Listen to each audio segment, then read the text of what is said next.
Let's relearn the Manhattan Project, Energy Empire. In this game, you'll represent one of the United Nations. You'll build structures and acquire energy throughout the game, but often at the cost of polluting your environment. The player with the most victory points has the most powerful energy empire. On each turn, you'll choose if you want to work or generate. Working will let you place workers, and generating will allow you to regroup and gain energy. If you choose to work, place one of your workers onto the main board, and then activate structures.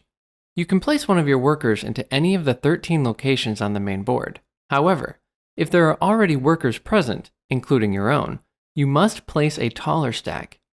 This means you can elevate your worker by placing energy under them, like this. Then, if a third player wanted to go here, they would need to use at least 2 energy under their worker. Once you've placed your worker, perform the action. Some action spaces, like this one, will require you to pay something to gain something else, shown by this red arrow. As the game goes on, you'll acquire different structures that have action planks on them. You can only activate structures of the same type that you placed your worker on the main board. So if you placed your worker in a government location, then you'll be able to activate one of your government structures. Place the required workers and/or energy and perform the action. This may include a cost shown by the red arrow, just like the main board locations. Each player also has a nation card. This can be activated in the same way structures can, but it does not matter which type of location you visited with your worker. When you'd like to get your workers back, take a generate turn. Start by optionally claiming achievements if you have workers or energy left over. These will grant victory points at the end of the game.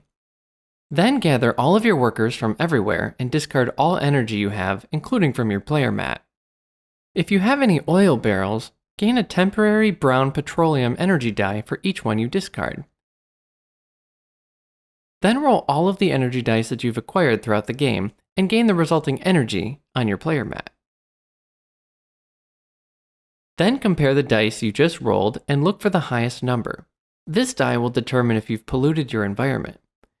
Take the leftmost pollution token from the global impact track. If the highest die is a green solar wind or blue hydrogeo die, discard the token. If it was a black coal or brown petroleum die, then place it into your environment, pollution side up. If the highest die was a yellow nuclear die, place it into your environment, nuclear side up. It will be possible to remove pollution by using actions with the cleanup icon. Finally, return all brown petroleum dice to the supply. The rest go to your player mat. The global impact track also serves as a timer for the game.